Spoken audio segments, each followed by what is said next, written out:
And back here in Milwaukee, many let out a sigh of relief when the verdict was read. People who spent nearly a year marching in the streets took to the streets once again, this time in celebration. Ryan Jenkins is live near Milwaukee's George Floyd mural. It's about Holton and North this morning with local reaction. Ryan? Yeah, good morning. If you take a look behind me here at the mural, you can see that there's a small memorial growing here. You see candles left burning overnight, some fresh flowers laid here, notes left behind by neighbors as well.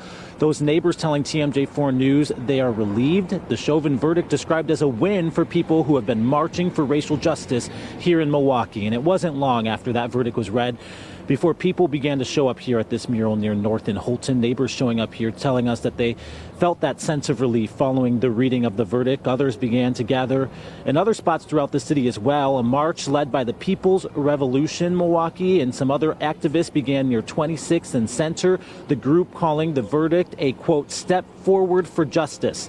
The mood among that group was joyful, people hugging and laughing. The moment described as historic by many, not lost on some of our elected officials either.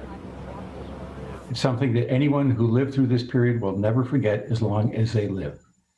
And they shouldn't forget it. To move forward, we must understand that violence against Black people and other people of color is real. This even highlights even more for us to be able to make the inroads that we have to make.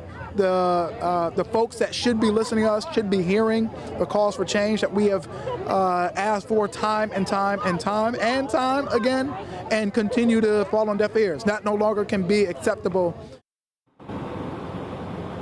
And so now, today, many activists in our community say that the work is not over in the fight for equity, accountability, justice. And I want to point out that just up the street here, there's another mural, the mural for Breonna Taylor, and there are candles burning there this morning as well.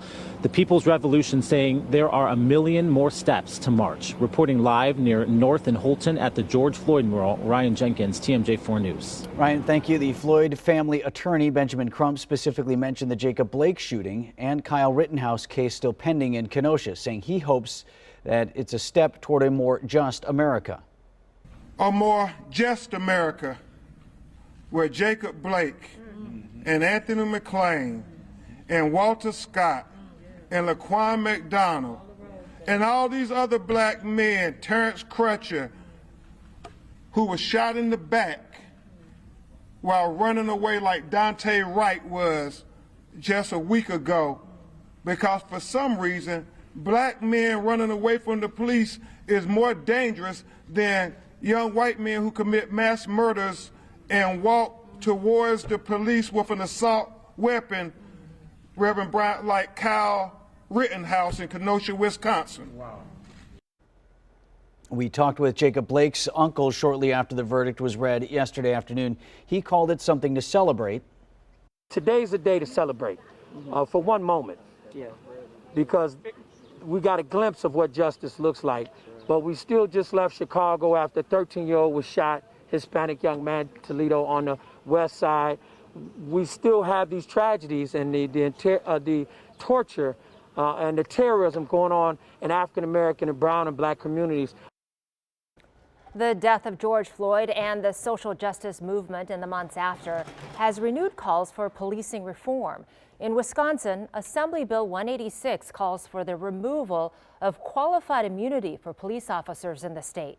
Nationally, the House of Representatives passed the George Floyd Justice in Policing Act of 2021. It bans chokeholds and no-knock warrants for federal officers and calls for major reforming of policing. Milwaukee Police Acting Chief Jeffrey Norman said the Chauvin decision puts police accountability into perspective. We also need to refocus on training, de-escalation, fair and impartial policing, procedural justice, and true police intervention when illegal acts are being committed. The George Floyd Act is now in the U.S. Senate, where it has yet to be debated. We have more reaction and continuing coverage that you can find at TMJ4.com.